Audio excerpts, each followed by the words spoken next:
Hello दोस्तों, विद्युत study channel पर आप सभी का स्वागत है। विद्युत स्टडी चैनल पर हम आज आपके लिए लेके आए हैं यूपीपीसीएल टीजी2 के प्रीवियस ईयर के क्वेश्चन पेपर, जिसमें हम आपको टेक्निकल के क्वेश्चन सॉल्व करा रहे हैं। इस पेपर का क्वेश्चन नंबर 1 से 50 तक का टेक्निकल का क्वेश्चन हम प्रीवियस वीडियो में सॉल्व करा चुके हैं, जिसका वीडियो आपको डिस्क्रिप्शन में लिंक दिया गया है, वहां जाके आप देख सकते हैं। इसमें हम टेक्निकल के क्वेश्चन आपको सॉल्व कराते हैं, साथ ही साथ उस क्वेश्चन के साथ जो भी नेक्स्ट क्वेश्चन बनते हैं जो आने वाले एग्जाम में इंपॉर्टेंट हो सकते हैं वो भी हम आपको बताते हैं। तो वीडियो को पूरा देखें और सीखने की कोशिश करें। तो चलिए देखते हैं पहला क्वेश्चन हमारा क्या है। घरेलू उपकरणों में तापन तत्व के लिए निम्नलिखित में से किस सामग्री का प्रयोग किया जाता है। तो तापन तत्व मीन्स हीटिंग एलिमेंट जो होता है वो किस सामग्री का उपयोग किया जाता है। तो हीटिंग एलिमेंट मतलब जैसे जो आपके यहाँ घर में जो हीटर होता है या फिर इलेक्ट्रिक आयरन हो गया, तो उसमें जो हीटिंग एलिमेंट होते हैं वो किस मटेरियल के बने होते हैं, ये पूछा जा रहा है क्वेश्चन में। तो वो जो मटेरियल होता है वो नाइक्रोम का यूज होता है। ठीक है, इसके अलावा हीटिंग एलिमेंट अगर आपसे पूछा जाए तो वो एक होता है आपका कांस्टेंटन। ठीक, दूसरा होता है यूरेका। ये भी क्या है, हीटिंग एलिमेंट है। हीटिंग एलिमेंट कुछ विशेष पदार्थों का बनाया जाता है, इसलिए बनाया जाता है ताकि इनका जो है ये हाई टेम्परेचर पर काम कर सकें। ठीक है, इसलिए हम इनका यूज करते हैं। अगला क्वेश्चन हम देखेंगे आपका, एसी मोटर में एसी सर्किट में अगर वोल्टेज और करंट के बीच का फेज अंतर 90 डिग्री हो तो विद्युत शक्ति क्या होगा। तो चलिए देखते हैं। तो एसी में जो विद्युत शक्ति का फॉर्मूला होता है वो होता है P इक्वल टू होता है VI cos फाइव। ठीक, अब इसमें दिया है फेज डिफरेंस कितना है, फाई की वैल्यू दी हुई है 90 डिग्री। ठीक, तो यहां से अगर हम V और I और फाई की वैल्यू कितना है cos 90, और cos 90 की वैल्यू जो होती है वो जीरो होती है। तो VI इंटू जीरो, और जीरो से किसी भी चीज में मल्टीप्लाई करोगे तो हमेशा जीरो आएगा, तो पावर कितनी होगी, जीरो होगी। ठीक, अगला क्वेश्चन है, टैकोमीटर का उपयोग मापने के लिए किया जाता है। तो टैकोमीटर का उपयोग जो हम करते हैं वो गति मापने के लिए करते हैं। टैकोमीटर ही हमारे मोटर बाइक में भी लगी होती है, जिससे हमें स्पीड का पता चलता है। ठीक है, तो ये याद रखना आप। अगला क्वेश्चन आपका है, निम्न में से किस प्रकार का लैंप डीसी सप्लाई पर काम करता है। तो डीसी सप्लाई पर काम करने वाला जो लैंप है वो है आर्क लैंप, और इसका प्रिंसिपल जो है, आप अगर इलेक्ट्रिक वेल्डिंग मशीन आपको पता है तो वेल्डिंग मशीन जैसे काम करती है उसी हिसाब से क्या होता है आर्क लैंप भी काम करता है। वेल्डिंग मशीन में हम लोग क्या करते हैं कि मान लीजिए अगर कोई दो रॉड है, इसको हमें जोड़ना है, तो हम क्या करते हैं, वेल्डिंग मशीन में एक इलेक्ट्रोड होता है और इलेक्ट्रोड में हम वो रॉड लगा के क्या करते हैं, यहाँ पे करंट प्रोवाइड करते हैं और इसको अर्थ कर लेते हैं जॉब को।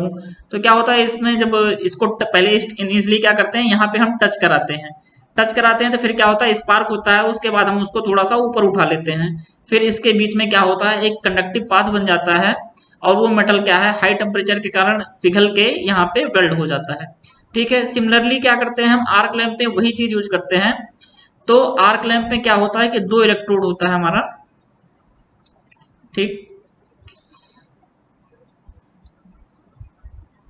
आपके दो इलेक्ट्रोड होंगे, एक कनेक्ट होगा पॉजिटिव से और एक कनेक्ट होगा निगेटिव से। क्योंकि ये डीसी की बात हो रही है तो इसमें पॉजिटिव निगेटिव फेज न्यूट्रल नहीं होगा, बल्कि पॉजिटिव निगेटिव होगा। तो इनिशियली क्या करते हैं हम यहाँ पे इसको टच कराते हैं, टच कराने के बाद क्या होता है इसके बीच एक कंडक्टिव मीडियम बन जाता है, उसके बाद इसको थोड़ा थोड़ा हम पीछे ले जाते हैं, इसको बाद धीरे धीरे क्या करते हैं इसको पीछे ले जाते हैं। तो क्या करता है कि ये कंडक्टिव पाथ बना रहता है और इसके बीच में बहुत ज्यादा स्पार्क होता है, बहुत ज्यादा डिस्चार्ज होता है, जो क्या होता है कि बहुत तेजी से ग्लो होता है, तो बहुत ज्यादा लाइट उत्पन्न होती है। और इसको क्या करते हैं हम किसी एक मीडियम में रखते हैं, वो क्या होता है कोई निष्क्रिय गैस होगी, मान लीजिए आर्गन है, क्रिप्टॉन है, या फिर जेनॉन है और रेडॉन है। ठीक है, तो इसी को हिसाब से इसका नाम पड़ता है वो किस टाइप का आर्क लैंप है।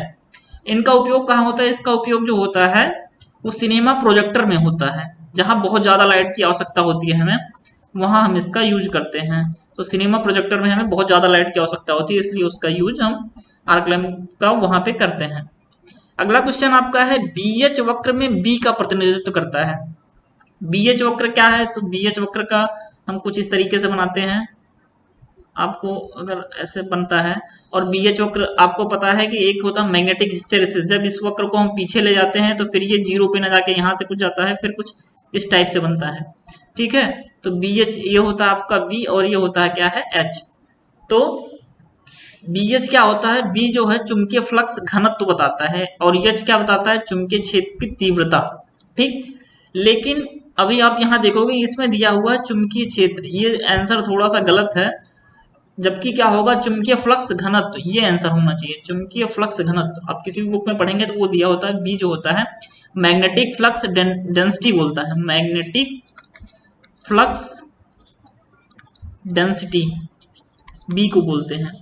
और मैग्नेटिक फ्लक्स जो होता है वो 5 होता है, और B इक्वल टू क्या होता है आपका 5/a, ये चुंबकीय फ्लक्स घनत्व होता है। तो ये चीज ध्यान रखना, इसमें आंसर थोड़ा सा गलत दिया हुआ, हो सकता है बाद में ये आंसर सही किया गया हो।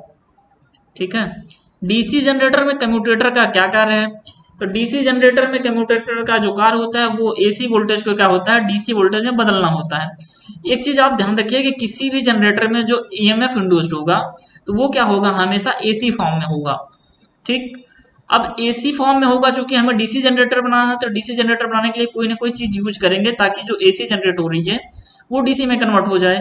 अल्टरनेटर में क्या करते हैं कि हम कोई भी चीज यूज नहीं करते, सीधा जो रोटर में आपका मान लीजिए जो ईएमएफ इंड्यूस्ड हो रहा है उसको हम क्या करते हैं, सीधा अपने लोड में ले लेते हैं। लेकिन हमको क्या करना है, अभी डीसी जनरेटर में हमें डीसी चाहिए, तो जो एसी ईएमएफ इंड्यूस्ड हो रहा है उसको हम क्या करते हैं, कम्यूटेटर बनाते हैं।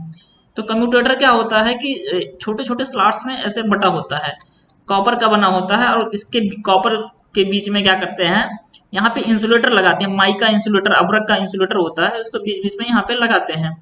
तो क्या होता है कि एक सेगमेंट में क्या होगा, यहाँ पर वाइंडिंग जुड़ी होती है, यहाँ पर वाइंडिंग जुड़ी होती है। तो एक सेगमेंट में करंट एक तरफ होगी, दूसरे सेगमेंट में क्या होगा, इसमें करंट दूसरी तरफ हो जाती है। ठीक है, तो जैसे आपका अब जो मान लीजिए कि ये जो उसमें ईएमएफ इंड्यूस्ड होगा जनरेटर में कुछ इस टाइप का होगा एसी, लेकिन जब वो कम्यूटेटर के थ्रू हम लेके आते हैं तो वो क्या होगा, सिर्फ एक साइड में आपकी करंट फ्लो करेगी, और एक साइड में करंट फ्लो कर रही है तो मतलब वो कौन सी करंट है, वो डीसी है। ठीक है, पल्सेटिंग डीसी प्राप्त होती है इससे, एक चीज ये ध्यान रखना। नेक्स्ट क्वेश्चन है, क्या है आपका, सीरीज मोटर में लोड करंट क्या होता है? तो पहले आपको सीरीज मोटर पता होना चाहिए। तो सीरीज मोटर क्या होती है, सीरीज मोटर में जो उसकी वाइंडिंग होती है, फील्ड वाइंडिंग, वो उसके सीरीज में लगी होती है, और यहां से क्या होगा आपका इलेक्ट्रिक सप्लाई आएगी। तो क्या कह रहा है कि सीरीज मोटर में लोड करंट जो होती है, तो लोड करंट, अब इसमें जो ये करंट होगी आर्मेचर में जो करंट फ्लो करेगी उसको हम क्या बोलेंगे, आईए, और यहां से जो टोटल करंट आएगी वो क्या होगी, आईएल। और ये आईएल, और साथ में इसी को हम क्या बोलेंगे, क्योंकि ये हमारी सीरीज फील्ड वाइंडिंग है तो इसमें जो करंट फ्लो करेगी इसी आईएल को हम क्या बोलेंगे, आईएससी। तो यहां से देखेंगे आईएल बोलो, आईएससी बोलो, या आर्मेचर धारा बोलो, तीनों धारा क्या है, एक ही करंट फ्लो कर रही है, यहां से यहां तक जो भी करंट की वैल्यू होगी वो सेम होगी। तो ये होगी आईए इक्वल टू आईएससी। ठीक है, तो आईए इक्वल टू आईएससी, मतलब आर्मेचर में जितनी करंट फ्लो करेगी, आर्मेचर में जो करंट फ्लो करेगी उतनी ही करंट क्या होगी, उसके सीरीज फील्ड वाइंडिंग से भी करंट फ्लो करेगी, क्योंकि वो एक ही पाथ है, किसी और पाथ से नहीं है। निम्न में से कौन सा विषम चुंबकीय पदार्थ है? विषम चुंबकीय पदार्थ पता होना चाहिए आपको, डायामैग्नेटिक मटेरियल जो होते हैं, या इन्हीं को हम क्या बोलते हैं, प्रतिचुंबकीय पदार्थ। एक और नाम है इनका, क्या है, प्रतिचुंबकीय पदार्थ। और दूसरा कौन सा होता है, एक होता है पैरामैग्नेटिक, जिसको हम बोलते हैं क्या, अनुचुंबकीय। तो प्रतिचुंबकीय पदार्थ क्या, इसका प्रॉपर्टी क्या होती है कि चुंबक को जो है, चुंबक के छोटे कणों को क्या करते हैं, प्रतिकर्षित करते हैं। ठीक, प्रतिकर्षित करते हैं। और अगर अनचुंबकीय की बात होगी तो वो क्या करेगा, अनचुंबकीय पदार्थ जो होता है वो आकर्षित करता है। ठीक, दूसरी प्रॉपर्टी क्या है इसकी, जो आपेक्षिक चुंबकशीलता होती है जिसको हम बोलते हैं म्यू आर। म्यू आर की वैल्यू जो होगी वो क्या होती है, 1 से कम होती है। ठीक, अब इसमें कौन कौन से पदार्थ आते हैं, तो प्रतिचुंबकीय पदार्थ में आपका आता है कॉपर आता है। ठीक, दूसरा क्या आता है, जिंक, फिर आता है आपका बिस्मथ, और आता है आपका कौन सा, सिल्वर, फिर आपका आता है गोल्ड, ठीक, फिर आता है आपका एंटीमनी, एंटीमनी, ठीक। ये किस में आते हैं आपका, प्रतिचुंबकीय पदार्थ में। कौन कौन से, copper, zinc, bismuth, silver, gold और एंटीमनी। अब इसमें से आप उदाहरण देख लीजिए, बिस्मथ, एंटीमनी और गोल्ड ऑप्शन में दिया हुआ, तो ये क्या हो जाएगा आपका प्रतिचुंबकीय पदार्थ या डायमैग्नेटिक मटेरियल है। अनुचुंबकीय पदार्थ की अगर हम बात करें तो अनुचुंबकीय पदार्थ में कौन कौन सा आता है आपका, तो उसमें आता है एल्यूमिनियम, ठीक, दूसरा कौन सा आता है, मैग्नीशियम, इसके अलावा कौन सा है, सोडियम, ठीक, और कौन सा है, टंगस्टन, टंगस्टन, ठीक। तो ये आप याद रखना, एल्युमिनियम, मैग्नीशियम, सोडियम और टंगस्टन जो आते हैं वो किसमें आते हैं, अनुचुंबकीय पदार्थ में, ठीक है। इसके अलावा एक और होता है फेरोमैग्नेटिक, जिसको हम लौह चुंबकीय कहते हैं।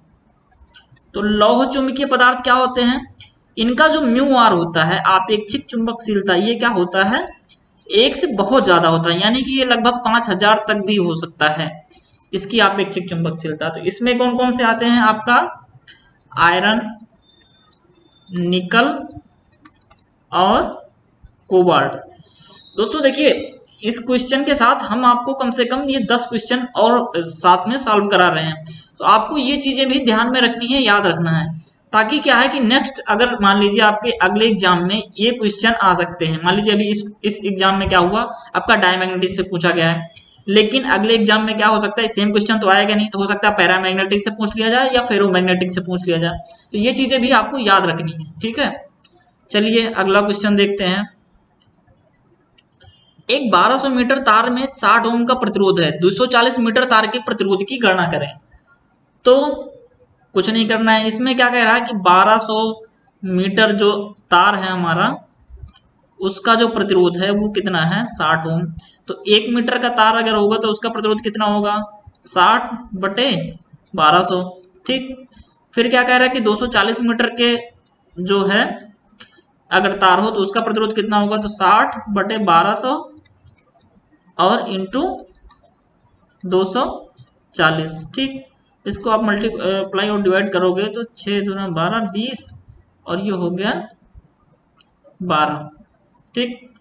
कितना हो गया आपका, 12 ओम, ठीक। ये आप निकाल सकते हो इस तरीके से, किसी भी लंबाई का दिया हो तो आप निकाल सकते हो। अगला है कि फ्यूज तार में प्रतिरोधकता और गलनांक होना चाहिए। जो फ्यूज तार होता है आपका, वो किसका बना होता है आपको पता होना चाहिए। तो एक होता है हमारा कौन सा होता है, टिन और लेड का, कॉपर का भी यूज करते हैं और सिल्वर का भी यूज करते हैं, डिपेंड करता है कि करंट की वैल्यू कितना है। अब आपको पता है कि कॉपर जो है, ये सिल्वर है, क्या है इनका करंट की कैपेसिटी बहुत ज्यादा होती है, यानी कि क्या होगी, प्रतिरोधकता इनकी उतनी ही कम होगी, ठीक। साथ में इनका जो गलनांक होगा, सिल्वर जब हम यूज करते हैं तो क्या होता है, गलनांक जो है वो कम होता है, मेल्टिंग पॉइंट क्या होता है, कम होता है। क्यों कम होता है, ताकि जब मान लीजिए कि कोई भी फ्यूज का यूज हम करते हैं, जब कोई भी फॉल्टी सेक्शन हो तो फॉल्टी सेक्शन पे हमारा क्या होना चाहिए, फ्यूज तुरंत गल जाना चाहिए। तो अगर फ्यूज बहुत बहुत गलनांक भी उसका आपका क्या होगा, सेम कंडक्टर के बराबर होगा, तो वो फ्यूज नहीं ना गल के आपका जो तार है वो या केबल है वो डैमेज हो जाएगी। तो इसलिए क्या करते हैं हम कि फ्यूज का गलनांक कम रखते हैं, ताकि अगर एबनॉर्मल करंट कोई भी आती है, फॉल्टी करंट आती है, तो क्या होगा कि सबसे पहले फ्यूज पिघलना चाहिए, इसलिए उसका गलनांक भी क्या करते हैं हम, कम रखते हैं। और चालकता क्या होती है, उच्च होती है, लेकिन प्रतिरोधकता क्या रखते हैं हम, निम्न रखते हैं, क्योंकि टोटल करंट फ्यूज से फ्लो करती है। जब एक शीशा, अच्छा एक चीज और, फ्यूज कैसे लगता है, तो फ्यूज हमेशा सीरीज में लगता है, ये ध्यान रखना, फ्यूज हमेशा श्रेणी क्रम में लगता है। जब एक सीसा एसिड बैटरी को उच्च करंट से आवेशित और निरावेशित किया जाता है तो क्या घटित होता है, जब कोई भी लेड एसिड बैटरी हो और उसको हम बहुत तेजी से क्या करेंगे, चार्ज करेंगे या डिस्चार्ज करेंगे, तो क्या होगा कि उसकी जो प्लेटें हैं, जो प्लेटें होती हैं वो क्या होती हैं, मुड़ जाती हैं, ठीक है। प्लेटें डैमेज हो सकती हैं, जिसको क्या कहते हैं, मुड़ जाने को हम क्या कहते हैं, इंग्लिश में बकलिंग बोलते हैं, इसका एक शब्द है, ठीक है। तो ये याद रखना, जब भी हम बैटरी को बहुत तेजी से आवेशित या निरावेशित करेंगे तो क्या होगा, उसमें बकलिंग हो जाता है। दूसरा एक चीज है सल्फेशन, अगर आपसे पूछा जाए सल्फेशन क्या है, तो सल्फेशन वो है कि जब हम बैटरी बहुत टाइम के लिए क्या करते हैं कि डिस्चार्ज छोड़ दिए मान लीजिए बैटरी डिस्चार्ज है और उसको हम ऐसे ही छोड़ दिए, तो क्या होगा कि बैटरी के ऊपर क्या होगा, व्हाइट कलर के कुछ हमें जमा सा दिखेगा, जो सल्फर होता है, ठीक है। तो उसी को क्या कहते हैं हम, सल्फेशन कहते हैं। ये भी याद रखना, मान लीजिए नेक्स्ट एग्जाम में आपको क्या पूछा जा सकता है, सल्फेशन पूछ लिया गया, तो ध्यान रखना कि जब बैटरी बहुत लंबे टाइम के लिए डिस्चार्ज छोड़ देते हैं हम, तो उस पर क्या होता है कि सल्फर उस पर इकट्ठा होता रहता है सफेद कलर का, जिसे हम क्या कहते हैं, सल्फेशन कहते हैं। अगला है, यदि 5 ओम के 3 प्रतिरोध एक श्रृंखला में जुड़े हुए हैं तो कुल प्रतिरोध कितना होगा। आपको ये तो बहुत सिंपल सा क्वेश्चन है। 5 ओम के 3 प्रतिरोध हैं 5-5 के, तो श्रेणी में पता है, डायरेक्ट जोड़ देते हैं, 5-5 10 5 15 ओम। ठीक, अगला क्वेश्चन देखते हैं। दो प्रत्यावर्ती के तुल्यकाल के लिए मुख्य शर्तें क्या हैं। अब ये आपको याद रखना है। तो प्रत्यावर्ती का जो सिंक्रोनस में जब हम यूज करते हैं, उसको क्या करते हैं, अल्टरनेटर को जब पैरेलल में यूज करते हैं, तो क्या होगा कि उसमें क्या वोल्टेज सेम होना चाहिए, फ्रीक्वेंसी सेम होना चाहिए और फेज सीक्वेंस तीनों सेम होना चाहिए, ठीक है। ये चीज सेम होगा तभी हम क्या करते हैं, दोनों को सिंक्रोनस में चलाते हैं, ठीक है। अदरवाइज वो क्या होगा, सिंक्रोनस में नहीं चल पाएगा एक साथ। अब अगला क्वेश्चन है आपका, एक 3 फेज 4 पोल 50 हर्ट्ज तुल्यकालिक मोटर की तुल्यकालिक गति कितनी होगी। ये तो इस पे बहुत सारे क्वेश्चन आए हैं, फिर भी एक बार फिर से हम आपको बता देते हैं। NS इक्वल टू 120 F/P, यही फार्मूला लगना है। इसकी वैल्यू 120 है, फ्रीक्वेंसी आपकी 50 और P की वैल्यू क्या दी हुई है, 4 पोल, ठीक। इसको मल्टीप्लाई करके जब आप सॉल्व करोगे तो कितना आ जाएगा, 1500 RPM। अगर ये 2 होता तो कितना आ जाता, 3000 RPM। इसको ऐसे भी डायरेक्ट कर सकते हो आप। DC मोटर की दिशा को कैसे बदला जा सकता है। तो DC मोटर की दिशा को हम बदलने के लिए क्या करेंगे, या तो DC मोटर में क्या होता है, एक होता है आर्मेचर वाइंडिंग, ठीक, और एक होता है वो आपका फील्ड वाइंडिंग। अब चाहे सीरीज मोटर हो या शंट मोटर, सीरीज मोटर में वो कुछ इस टाइप से लगेगा, अगर ये शंट मोटर होगा तो क्या होगा, यहाँ लगेगा, और ये अगर दोनों साथ में हो तो क्या होगा, ये कंपाउंड मोटर हो गया। लेकिन क्या होगा, तो अगर हमें क्या करना है कि DC मोटर में अगर दिशा बदलना है, मतलब मोटर के घूमने की दिशा बदलनी है, कि मोटर को इधर घुमाना है या इधर घुमाना है, तो हम किसी एक वाइंडिंग में क्या करेंगे, करंट की दिशा बदल देंगे। हमें कनेक्शन ऐसा करना है कि किसी एक वाइंडिंग में करंट की दिशा बदल जाए, तो क्या होगा, मोटर के घूमने की दिशा क्या होगी, बदल जाएगी। अब कैसे होगा ये हम बहुत लंबा हो जाएगा, आपको इसमें नहीं बता रहे हैं। अगला क्वेश्चन है, BIS के अनुसार एक लाइट फैन के ऊपर प्रथम अधिकतम पॉइंट से अधिक नहीं होता। तो लाइट एंड फैन में जो होगा आपका मैक्सिमम पॉइंट हो सकता है, वो कितना हो सकता है, 10 पॉइंट। 10 पॉइंट आप चाहे लाइट लगा लो या फैन लगा लो, या लाइट प्लस फैन मिला के लगा लो, मैक्सिमम जो होगा वो 10 पॉइंट होगा। और साथ ही एक चीज ये भी ध्यान रखना है कि 800 वाट, अगर 800 वाट हो गया, मान लीजिए आपके 8 पॉइंट में ही 800 वाट हो गए, तो आपको 8 पॉइंट ही यूज करना है, फिर आप 10 पॉइंट यूज नहीं कर सकते हो, ठीक है। तो ये चीज आपको ध्यान रखना है, आप मैक्सिमम 800 वाट होना चाहिए और क्या होना चाहिए, 10 पॉइंट हम ले सकते हैं, ठीक है। ये चीज याद रखना, 800 वाट 10 पॉइंट। अगला एक, अच्छा इसके साथ और है, एक पावर सर्किट में होता है, तो पावर सर्किट में कितना होगा, तो पावर सर्किट में मैक्सिमम जो पॉइंट होंगे, पॉइंट हम कितने ले सकते हैं, वो है 2, ठीक। और इसमें जो मैक्सिमम पावर होगी वो कितनी हो सकती है, 3000 वाट, ठीक। ये ध्यान रखना, पावर सर्किट का भी मैक्सिमम पॉइंट कितने ले सकते हैं, उसमें 2 ले सकते हैं, और पावर मैक्सिमम कितनी हो सकती है, उसमें 3000 वाट हो सकती है। अगला क्वेश्चन है, 3 फेज पावर और लाइटिंग लोड के लिए केबल कोर का होना चाहिए। तो 3 फेज पावर और लाइटिंग लोड के लिए, तो देखो पावर के लिए तो हम 3 फेज RYB से भी काम चल जाएगा। अगर हमारी मोटर है, हमारे पास सिर्फ तीनों फेज आ रहे हैं, तो हमारा इससे काम चल जाएगा। लेकिन लाइटिंग के लिए क्या होगा कि हम फेज टू फेज लाइट नहीं चला सकते, हमें लाइट के लिए एक न्यूट्रल भी चाहिए होगा, ठीक है। तो हमें कितने कोर की केबल चाहिए, 3.5 कोर की, ठीक है। मिनिमम 3.5 की चाहिए, 4 कोर की भी होगी तब भी काम चल जाएगा, लेकिन 3.5 तो चाहिए ही चाहिए, क्योंकि हमें लाइट चलाने के लिए न्यूट्रल की भी चाहिए, तो 3 कोर से हमारा काम नहीं चल पाएगा। अच्छा, इसको 3.5 कोर क्यों बोलते हैं, तो इसका जो डायमीटर होता है, जो न्यूट्रल वाले तार का डायमीटर होता है, उसको क्या करते हैं, हम उसका आधा रखते हैं। ये जो मेन कोर होगा उससे क्या रखते हैं, आधा रखते हैं, इसीलिए इसको हम क्या कहते हैं, 3.5 कोर, ठीक है।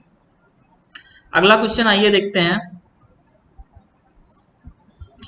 तुल्यकालिक मोटर में शुरुआती बलागुण प्रदान करने और चाल दोलन प्रभाव को रोकने के लिए क्या प्रयोग किया जाता है। सिंक्रोनस मोटर में क्या कह रहा है कि स्टार्टिंग टार्क प्रदान करने के लिए क्या यूज किया जाता है और दोलन हंटिंग को कम करने के लिए। तो एक चीज होता है क्या, हम उसको बोलते हैं डैम्पिंग वाइंडिंग। ठीक, डैम्पिंग वाइंडिंग।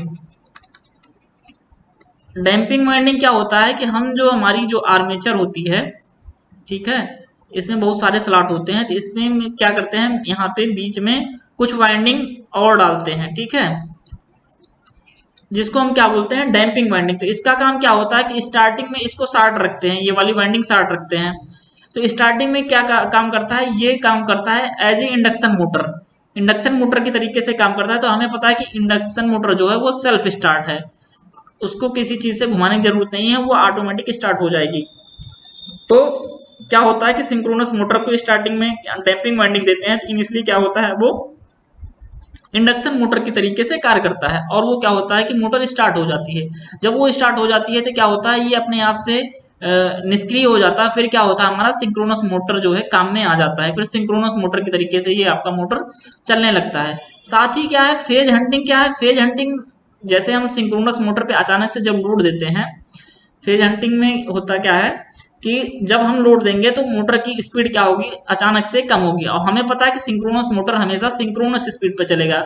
वो अगर 1500 आरपीएम के लिए बना है या 3000 आरपीएम के लिए बना है, तो क्या होगा कि हमेशा वो इसी इसी स्पीड पर चलेगा। लेकिन जब अचानक से लोड डालेंगे तो क्या होगा कि मतलब एग्जैक्ट टाइम पे तुरंत क्या होगी, थोड़ी सी स्पीड कम होगी। अब थोड़ी सी स्पीड कम होने के लिए क्या होगा कि मोटर ज्यादा पावर जनरेट करेगा, क्योंकि उसको सिंक्रोनस स्पीड पे चलना है। तो ज्यादा पावर जनरेट करेगा तो क्या होगा, उसकी स्पीड सिंक्रोनस स्पीड से थोड़ी ज्यादा हो जाएगी। उस टाइम मान लीजिए 3000 आरपीएम से बजाय 3001 आरपीएम हो गया, ठीक। तो क्या होगा, अब ये इसकी स्पीड फिर ज्यादा होगी, तो क्या होगा, ये स्पीड कम करेगा।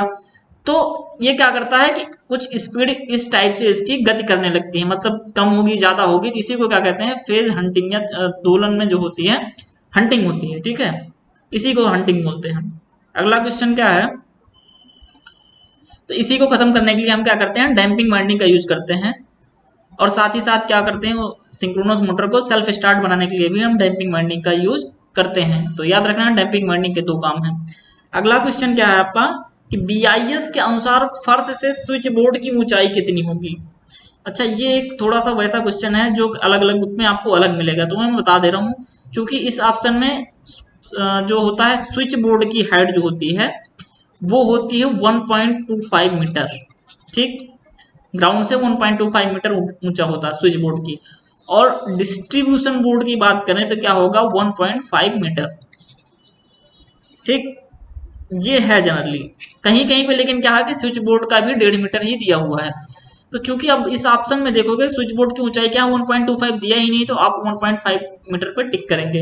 अगर 1.25 मीटर दिया होता स्विच बोर्ड के लिए, तो आपको 1.25 पे टिक करना, क्योंकि स्विच बोर्ड का जो होता है 1.25 और डिस्ट्रीब्यूशन बोर्ड का जो होता है 1.5 मीटर पे होता है। तो ये चीज आप ध्यान रखना और इसको नोट करके रख लो आप।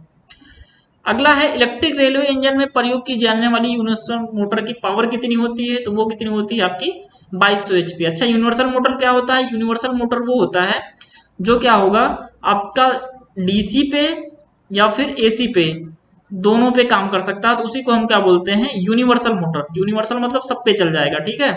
और वो होता क्या है, वो क्या होता है सीरीज मोटर होता है, ठीक। अगला कौन सा है, डीसी सीरीज मोटर का प्रारंभिक टार्क होता है। तो डीसी सीरीज मोटर का जो टार्क का जो फार्मूला होता है, टार्क जो होता है डायरेक्टली प्रोपोर्शनल टू क्या होता है, फाई आई ए, ठीक। अब डीसी सीरीज मोटर हमें पता है क्या है, कुछ ऐसे बनी होती है, फिर ये आपकी सीरीज बाइंडिंग है, ठीक। तो इनिशियली क्या होगा, मान लीजिए ये इसमें आईए करंट अगर फ्लो कर रही है और इसमें अगर फाई फाई इसमें फ्लक्स जनरेट हो रहा है, तो क्या होता है कि टार्क प्रोपोर्शनल टू फाई आईए। लेकिन अब देखोगे आईए जो करंट फ्लो कर रही है वही करंट इसमें क्या हो रही है, इसकी सीरीज बाइंडिंग से भी उतनी ही करंट फ्लो कर रही है।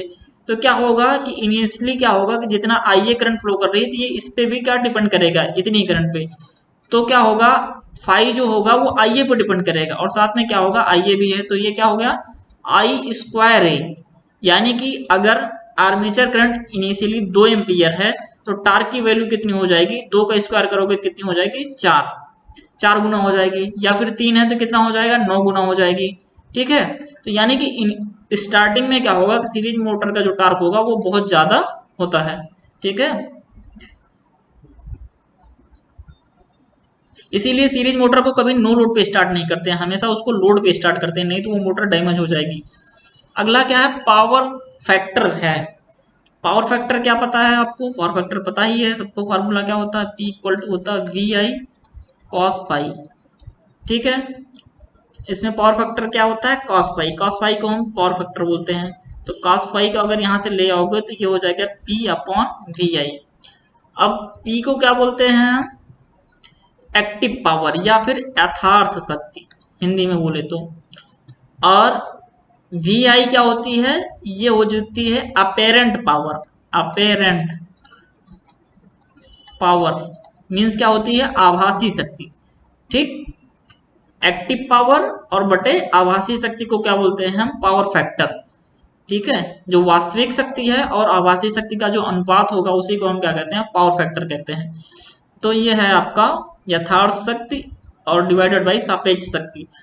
कुछ कुछ क्वेश्चन ऐसे होते हैं जिसको आपको इंग्लिश में देख लेना ही अच्छा होता है, नहीं तो आप शायद कंफ्यूजन कर जाओगे। अब जैसे इसमें दिया हुआ सापेक्ष शक्ति, अपेरेंट पावर को अब ये सापेक्ष शक्ति क्यों बोल रहा है ये आपको देखना पड़ेगा, इसलिए आपको इंग्लिश में जरूर ट्रांसलेट करके देख लें ताकि आपको कंफर्म हो जाए कि क्वेश्चन में पूछा क्या जा रहा है। नहीं तो ऐसी गलतियां आप अक्सर कर देते हैं और इसमें समझ में ही नहीं पाएंगे कि आपको सापेक्ष शक्ति क्या है, जबकि सापेक्ष शक्ति को हम क्या बोलते हैं, अपेरेंट पावर या फिर आभासी शक्ति बोलते हैं।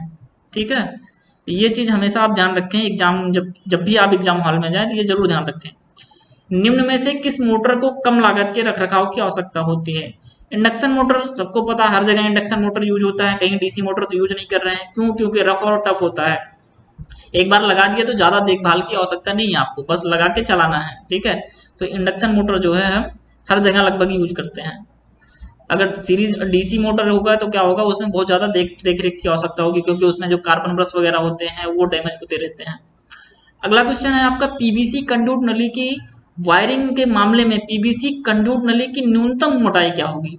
तो न्यूनतम मोटाई जो होनी चाहिए वो कितना होना चाहिए, 1.5 मीटर होना चाहिए। एसी सर्किट में पूर्ण प्रतिरोध को क्या कहा जाता है, तो एसी सर्किट में पूर्ण प्रतिरोध को क्या कहते हैं हम, जेड।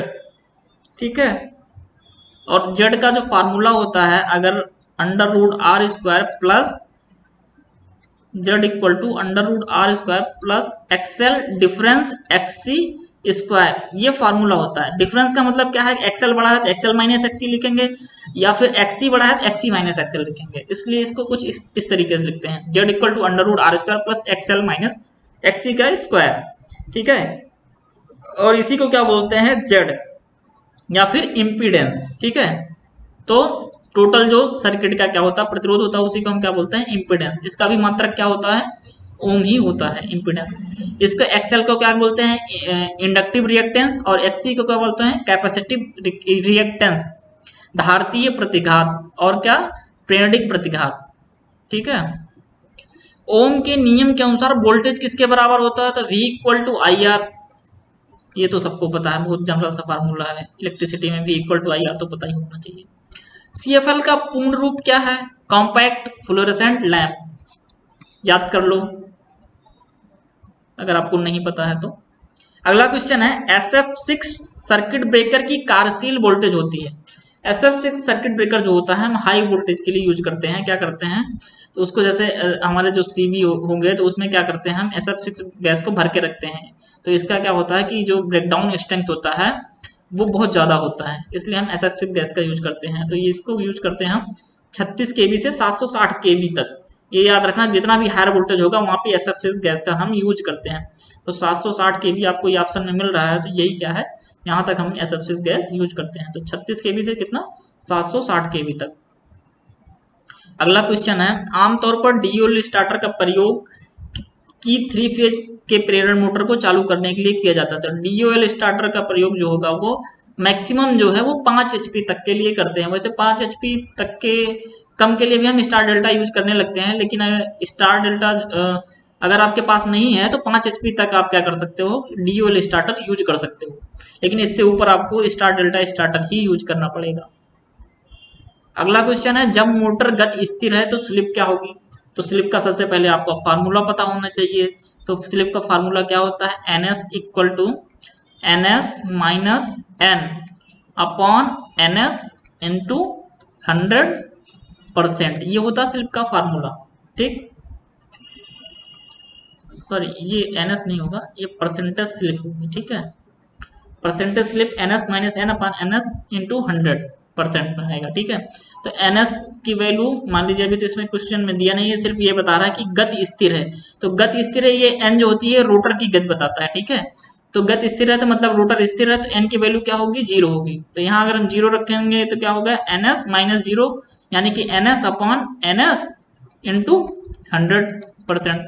एनएस से एनएस कैंसिल हो गया तो कितना आ गया, ये 100%। अगर कोई मोटर स्थिर है तो उसकी स्लिप जो होगी क्या होगी, वो 100% होगी। अगर सिंक्रोनस स्पीड पे होगी तो वो क्या होगी, 0% होगी। कैसे, अगर सिंक्रोनस स्पीड पे होगी तो क्या हो जाएगा, एन जो होगा वो एनएस के बराबर होगा। तो यहाँ पे अगर हम रखेंगे एनएस माइनस एन की जगह रखेंगे एनएस अपॉन एनएस इंटू 100%, ठीक। तो एनएस माइनस एनएस 0 हो जाएगा, तो ये कितना हो जाएगा, 0 इंटू 100 जो भी होगा ये क्या हो जाएगा, 0%। अगर सिंक्रोनस स्पीड पे चल रही है तो क्या होगा, स्लिप 0%। लेकिन अगर मोटर स्थिर है तो स्लिप क्या होगी, 100% स्लिप होगी। यदि हम एक प्रेरण मोटर के पोल को दुगना कर दें तो इसकी गति क्या होगी। प्रेरण मोटर का अगर हम पोल को दुगना करते हैं तो गति क्या होगी, तो प्रेरण मोटर का जो गति का फार्मूला है N S equal to 120 F upon P. अब पी चूंकि इनवर्सली प्रोपोर्शनल है, अगर क्या कह रहा है कि पोल को दुगना कर दे, मान लीजिए इसको पोल को दुगना करोगे तो क्या होगा कि इनवर्सली प्रोपोर्शनल, तो गति क्या हो जाएगी, वो उसकी आधी हो जाएगी। पोल अगर 4 गुना कर देंगे तो गति क्या कितनी हो जाएगी, 1/4 रह जाएगी।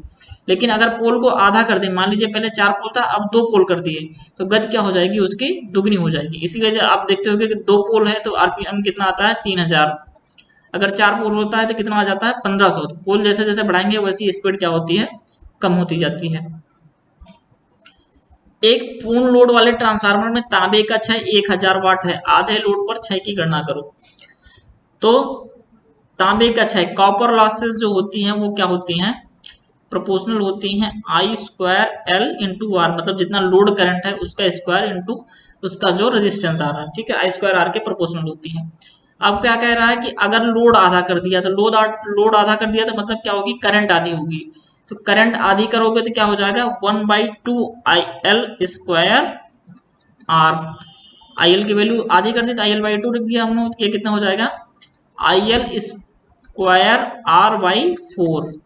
यानी कि जो पहले था आई एल स्क्वायर आर, अब I L square R by 4, या इसको 1/4 कह लो, तो I L square R into 1/4, यानी कि पहले की कितना होगी, 1/4 रह गई। तो अभी पहले कितना दिया हुआ है, 1000 वाट, अब उसका 1/4 करोगे तो कितना आ जाएगा, 250 वाट, ठीक है। अगला क्वेश्चन आपका,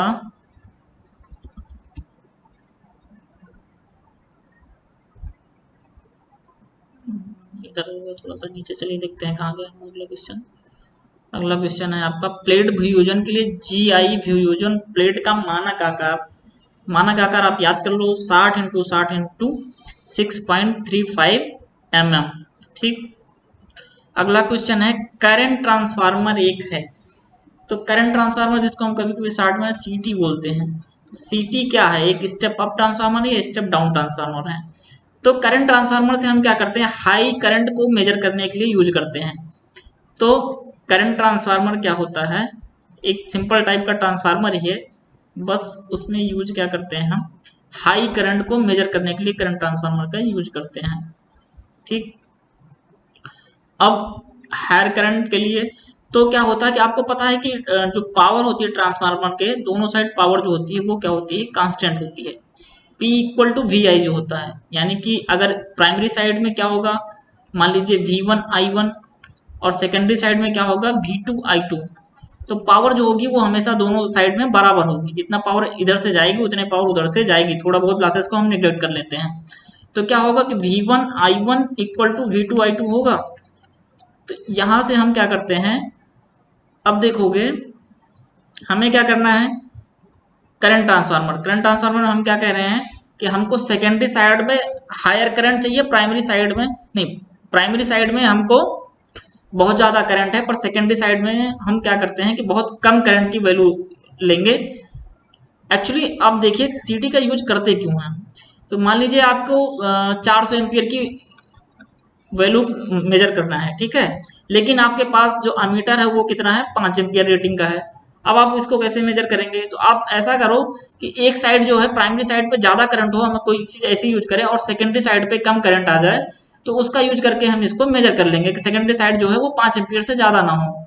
तो इसीलिए हम सीटी का यूज करते हैं। तो सीटी का यूज करते हैं तो क्या करता है कि अब चूंकि सेकेंडरी साइड हमें क्या करना है, करंट कम करेंगे, तो चूंकि हमें पता है कि पावर जो है वो कांस्टेंट होता है, सेकेंडरी साइड भी पावर, मान लीजिए अगर कोई ट्रांसफार्मर है प्राइमरी साइड पे 100 वाट का पावर है, तो सेकेंडरी साइड भी 100 वाट का पावर होगा।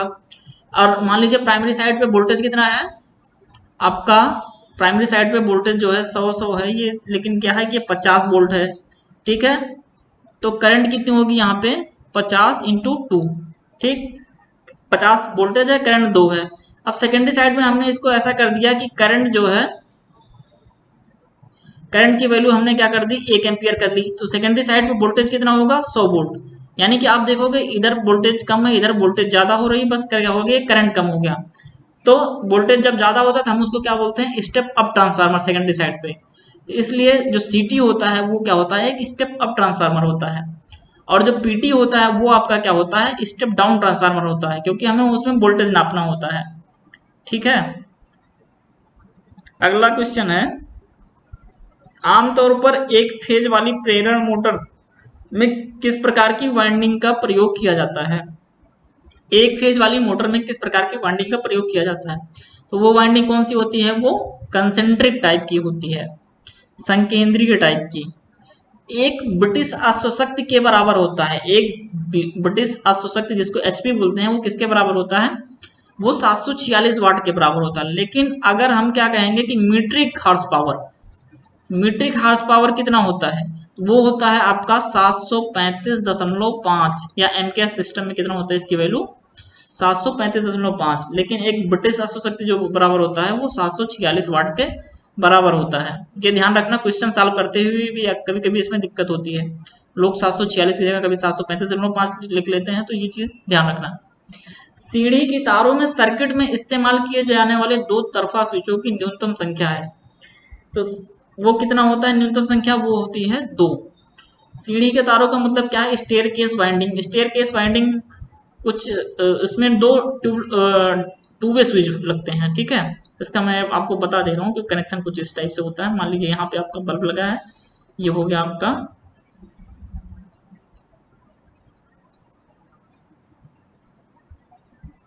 ये आपका तार जो हो गया, ये न्यूट्रल का हो गया, और ये आपका क्या हो गया, ये हो गया पॉजिटिव का या फेज का, ठीक है। तो टू वे स्विच इसमें लगता है। टू वे स्विच का काम होता है कि एक साइड कनेक्शन रहेगा, दूसरी साइड उसका कनेक्शन नहीं रहेगा, ठीक है। ऐसे ही कुछ इस टाइप का रहेगा, एक साइड कनेक्शन नहीं रहेगा तो दूसरी साइड उसका कनेक्शन रहेगा। आप स्विच इसको प्रेस करोगे तो ये वाला कनेक्शन इस पे चला जाएगा, ठीक है, और ये यहाँ से कनेक्ट होता है। अब इस ये जो कनेक्शन है आपका वो क्या है कि स्टेयर केस वाइंडिंग इसको बोलते हैं। अब इसमें जब भी आप मान लीजिए छत पे हैं, मान लीजिए ये वाला आपका स्विच जो है वो छत पे लगा है, और ये कहाँ है आपका, नीचे ग्राउंड पे लगा है, ठीक है। ये वाला स्विच आपका ग्राउंड पे लगा है। तो अगर आप मान लीजिए छत से इसको स्विच ऑन करेंगे तो ये वाला क्या होगा, अभी इस टाइम में क्लोज है, तो ये वाला क्या हो जाएगा, इस पे आ जाएगा, और ये वाला डॉटेड हो जाएगा। तो क्या होगा कि इधर से इसका सर्किट क्या हो जाएगा, पहले क्या था, ये जल रहा था, लेकिन अब क्या होगा, ये बुझ जाएगा बल्ब। मान लीजिए अब छत से आप ग्राउंड पे आते हैं, अब क्या करना, मान लीजिए आपको फिर से बल्ब जलाना है, तो क्या करोगे, इस वाले स्विच को आप प्रेस करोगे तो ये वाला क्या हो जाएगा, इधर आ जाएगा और इधर डॉटेड हो जाएगा, तो ये वापस से क्या हो जाएगा, इधर से सर्किट कंप्लीट हो जाएगी, ये बल्ब जल जाएगा। तो इस टाइप से आप समझ सकते हो स्टेयर केस वाइंडिंग होती है, ठीक है। तो इसमें जो स्विच की कितने चाहिए आपको, दो टू वे स्विच चाहिए, ठीक है, दो तरफा स्विच जिसको टू वे स्विच बोलते हैं, तो वो कितने चाहिए आपको, मिनिमम 2 चाहिए। अगला क्वेश्चन आपका है, 3 फेज वाले मोटर स्टार्टर में पुश बटन कहाँ जुड़ा होता है। तो 3 फेज वाले मोटर स्टार्टर में पुश बटन जो होता है हमेशा, वो स्टार्टिंग में जब भी आपका बनता है तो वो ये एक एनसी हो गया, और अगला क्या हो गया, एनओ। उसके बाद आपका जो भी है यहाँ पे नीचे फिर कॉन्टेक्टर लगा होगा, ठीक है। तो कुछ इस टाइप से होगा। तो हमेशा क्या होता है, वो जो तुम्हारी कंट्रोल सर्किट है उसके श्रेणी में जुड़ा है, देख रहे हैं आप, ये श्रेणी में जुड़ा है दोनों पुश बटन, ठीक है। और इस कॉन्टेक्टर से होल्ड कराने के लिए कुछ इस टाइप से यहाँ पे हम कॉन्टेक्ट ले लेते हैं। आप ये बाद में समझ लेना, मैं बस बता दे रहा हूँ कि किस में होता है, वो श्रेणी में होता है। तो नियंत्रण सर्किट की श्रृंखला में होता है, ठीक है, जो पुश बटन होते हैं। अगला आपका है, निम्न में से कौन सा परीक्षण केबल के भूदोष के स्थान का पता लगाने के लिए किया जाता है? भूदोष का स्थान मतलब किस स्थान पे जो फॉल्ट आया है उसका हमें कितनी दूरी पे आया है, उसको हम किससे ज्ञात करते हैं? मुर्रे लूप टेस्ट से। एक होता है वार्रे लूप टेस्ट, ठीक है, कई टाइप के टेस्ट होते हैं, तो जिसमें से हमें जो स्थान का पता लगाना है तो उसमें हम क्या करते हैं? मुर्रे लूप टेस्ट का यूज करते हैं। लघु परिपथ परीक्षण मतलब शॉर्ट सर्किट टेस्ट, हमारी केवल कहाँ पे शॉर्ट सर्किट है इसका हम पता कर सकते हैं। निरंतरता मतलब कंटिन्यूटी टेस्ट, कंटिन्यूटी टेस्ट में मतलब अगर हमारा तार है तो तार कहीं से बीच में ब्रेक है कि नहीं है, इससे हम इसका पता कैसे करते हैं? हम कंटिन्यूटी टेस्ट से करते हैं। खुला परिपथ परीक्षण मतलब वो भी वही चीज है कि हमारा जो तार है कहीं से ब्रेक है कि नहीं है, इसका पता हम कैसे करते हैं? ओपन सर्किट टेस्ट से, ठीक है। अगला क्वेश्चन आपका है, प्रत्यावर्तित का कार्य सिद्धांत क्या है? प्रत्यावर्तित का कार्य सिद्धांत जो होता है वो फैराडे की विद्युत चुंबकीय प्रेरण के सिद्धांत पर कार्य करता है। फैराडे का विद्युत चुंबकीय प्रेरण का सिद्धांत जो होता है E=-NdΦ/dt, यानी कि जो किसी भी जनरेटर में उत्पन्न ईएमएफ होगा वो फ्लक्स परिवर्तन की ऋणात्मक दर के बराबर होता है। यही जो ऋण है या माइनस चिन्ह है वो क्या दिखाता है? लेंज का नियम भी दिखाता है, जो बताता है कि जो प्रेरित ईएमएफ की दिशा इस प्रकार होगी उस कारण का विरोध करेगी जिससे वह स्वयं उत्पन्न होता है, ठीक है। अगला क्वेश्चन है, जलावर्त विद्युत धारा एडी करंट की विशेषताओं का प्रयोग किया जाता है। एडी करंट जनरली क्या है? ये एक लॉस है, ठीक है, ये एक डीमेरिट है, लेकिन इसका हम कहीं कहीं पे क्या करते हैं? एक उपयोग के रूप में यूज कर लेते हैं। तो वो किस में करते हैं? मूविंग कॉइल मीटर में डैम्पिंग के रूप में कर लेते हैं। तो डैम्पिंग के रूप में मान लीजिए जैसे अगर आपका ये एक इंडिकेटर है या फिर कोई भी इंस्ट्रूमेंट है, ये आपका जिसमें ये क्या है? इंडिकेटर है या सुई है, निडल है जो चलती है आपकी, ठीक है। तो क्या करता है कि डैम्पिंग का मतलब क्या होता है? ये जो आपकी निडल होती है फाइनल पॉइंट पे जब आती है, फाइनल पॉइंट पे आके वो इधर उधर गति करने लगती है, बिल्कुल वो वहाँ पे स्थिर नहीं रहती है, उसको स्थिर होने में कुछ टाइम लगता है। इसी टाइम को हम कम करने के लिए कि जैसे ही वो उस पोजीशन पहुंचे वहाँ पे स्थिर हो जाए, तो इसके लिए हम डैम्पिंग का यूज करते हैं। तो डैम्पिंग में क्या होता है? हमारा फ्लूइड डैम्पिंग होता है, ठीक है, एयर फ्रिक्शन डैम्पिंग भी करते हैं, और क्या करते हैं? आपका eddy current damping. Eddy current damping में हम क्या करते हैं कि यहाँ पे इस पे एक क्या करते हैं? एक कंडक्टिंग मटेरियल लगा लेते हैं, ठीक है, कंडक्टिंग मटेरियल की प्लेट लगा देंगे और उसको एक चुंबक के बीच में रखते हैं यहाँ से, ठीक। तो ये क्या होगा कि जब भी ये इसके इधर उधर गति करेगा, ये चुंबक से अंदर बाहर आएगा, तो क्या होगा कि इसमें इस प्लेट में क्या होगी? करंट, एडी करंट जनरेट होगी, और वो एडी करंट क्या होगी कि उसकी वजह से धीरे धीरे एडी करंट क्या होगा? इसी में वो जो ऊर्जा है वो इसी प्लेट में क्या होगी? लॉस हो जाएगी। जो इधर से इधर उधर ये क्या कर रहा था? डैम कर रहा था, तो उसको क्या करेगा? उसको कम कर देगा, ठीक है। तो एडी करंट डैम्पिंग का यूज करते हैं। अगला क्वेश्चन आपका है, BIS के अनुसार किसी भी संस्थापन में अधिकतम लीकेज करंट की अनुमति जो है वो कितना है? 1/5000 एम्पियर। जो आपकी लोड करंट है उसका कितना मैक्सिमम हो सकता है? 1/5000 एम्पियर। सजावटी श्रृंखला प्रकाश व्यवस्था के लिए 240 वोल्ट की सप्लाई के लिए 4 वोल्ट के कितने बल्ब जुड़ते हैं? तो क्या करते हैं कि हम सीरीज में जोड़ना है अगर, तो 240 वोल्ट की अगर सप्लाई है और 4 वोल्ट का, तो 240 और डिवाइडेड बाई 4, तो कितना आ जाएगा आपका? 60। तो आप कितने बल्ब लगाओगे? 60 बल्ब सीरीज में लगाओगे तो क्या होगा आपका? 240 वोल्ट की सर्किट पे वो काम कर सकता है। विमानों, जहाजों और कई यूरोपीय देशों में घरों में विद्युत आपूर्ति की सुरक्षा प्राथमिकता पर ध्यान देते हुए विद्युत आपूर्ति लाइन में दिया गया है, ठीक है। तो क्या करते हैं वहां पे हम 110 वोल्ट, फॉरेन की कुछ कंट्री में जो अपने यहाँ जैसे 230 वोल्ट है, तो वहां हम क्या करते हैं? 110 वोल्ट यूज करते हैं। क्यों? 230 वोल्ट ज्यादा खतरनाक है, ये वोल्टेज ज्यादा है इसकी तुलना में, 110 वोल्ट की तुलना में। 110 वोल्ट से हमें कम शॉक लगेगा, 230 वोल्ट से ज्यादा लगेगा, तो इसलिए क्या करते हैं हम कुछ देशों में वहां पे जो वोल्टेज का जो चयन हुआ है वो 110 वोल्ट, वहां घर में भी 110 वोल्ट का ही यूज होता है। लेकिन 110 वोल्ट का यूज करने पे कुछ नुकसान भी है, जैसे कि जो आपके इक्विपमेंट है वो ज्यादा भारी हो जाएंगे, उसमें ज्यादा कॉपर लगेंगे, ठीक है। इसलिए आप इन दोनों के बीच में बैलेंस बनाना होता है हमें कि हमें बहुत ज़्यादा जो इक्विपमेंट है बहुत महंगा भी ना हो, और दूसरा क्या है कि हमें जो बहुत ज़्यादा खतरा भी ना हो ह्यूमन लाइफ को। तो अपने यहाँ फिलहाल ये 230 वोल्ट है, और कुछ कंट्री में क्या है 110 वोल्ट यूज करते हैं।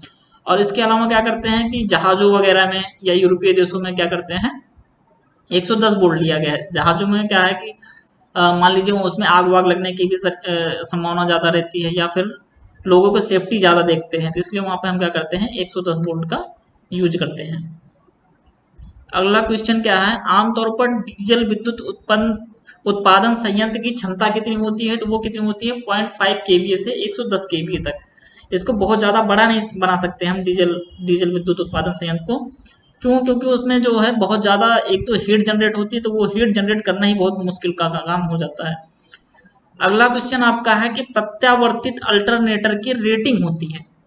तो रेटिंग जो होती है अल्टरनेटर की वो किस में देते हैं हम? केवीए में देते हैं। लेकिन अगर हम बात करें कि जनरेटर की किस में देते हैं, तो जनरेटर की किस में देते हैं? किलोवाट में। लेकिन अगर आपको इससे पूछा जाए कि ट्रांसफार्मर की किस में देंगे, तो ट्रांसफार्मर की किस में देंगे? केवीए में देते हैं। ये चीजें याद रखना आप। अगला क्या है, चुंबकीय अभिवाह की इकाई है। चुंबकीय अभिवाह को क्या बोलते हैं? मैग्नेटिक फ्लक्स या फाई। फाई का जो यूनिट है वो क्या होता है? वेबर होता है। इसका अगर दूसरा मात्रक एक हम पूछे आपसे क्या है, तो आप बताओ। तो दूसरा मात्रक जो होता है इसका क्या होता है? मैक्सवेल होता है। ठीक, चुंबकीय फ्लक्स का मात्रक। अगला क्वेश्चन क्या है, तीन फेज प्रणाली में वाइंडिंग कॉइल के बीच अंतर होता है। तो तीन फेज प्रणाली में वाइंडिंग कॉइल के बीच का अंतर जो होता है वो हमेशा कितना होता है? 120 अंश होता है। याद रखना ये। अगला क्वेश्चन क्या है, निम्न में से किस सेल का कार्यकाल सबसे लंबा होता है? तो सेल की बात आ रही है तो सबसे लंबा किसका होता है? Lithium cell, lithium ion cell. Lithium cell आपको पता है आपकी मोबाइल की बैटरी में भी लिथियम सेल ही लगा हुआ है। ठीक है, तो क्यों क्यों लगा हुआ है? इसकी लाइफ ज्यादा आती है। ठीक है, तो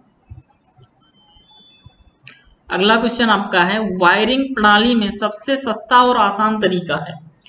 तो वायरिंग प्रणाली में सबसे अच्छा और आसान तरीका जो होता है वो आपका क्लीट वायरिंग होता है। क्लीट वायरिंग आपको पता है कि तार जो होते हैं हम यहाँ से इसमें कुछ नहीं करते हैं, बस सीधे सीधे तार ले जाते हैं और यहाँ पे कुछ मीटर पे छोटे छोटी दूरी पे क्या करते हैं हम 1 मीटर के आसपास की दूरी पे क्लीट लगा देते हैं। तो ये बहुत सस्ता वायरिंग है। इसका उपयोग हमें बस जनरली कहीं जहाँ पे बस कुछ टाइम के लिए कोई वायरिंग लगानी है तो वहाँ हम क्लीट वायरिंग का यूज। तो दोस्तों अब इस वीडियो में हमने 51 से 100 तक के क्वेश्चन सॉल्व कराए हैं। अब चूंकि वीडियो बहुत लंबा हो रहा है तो अगले 50 क्वेश्चन हम नेक्स्ट वीडियो में देखेंगे। और ये लेक्चर आपको कैसा लगा आपको कमेंट सेक्शन में ज़रूर बताना है। और साथ ही साथ आपको हमारे वीडियो में कुछ इम्प्रूवमेंट चाहिए, साथ ही आपको किस टॉपिक पे लेक्चर चाहिए आप कमेंट सेक्शन में बताएं, आपको उस टॉपिक पे लेक्चर जरूर लेकर आएंगे। तब तक के लिए आप देखते रहिए विद्युत स्टडी चैनल और सब्सक्राइब जरूर करिए।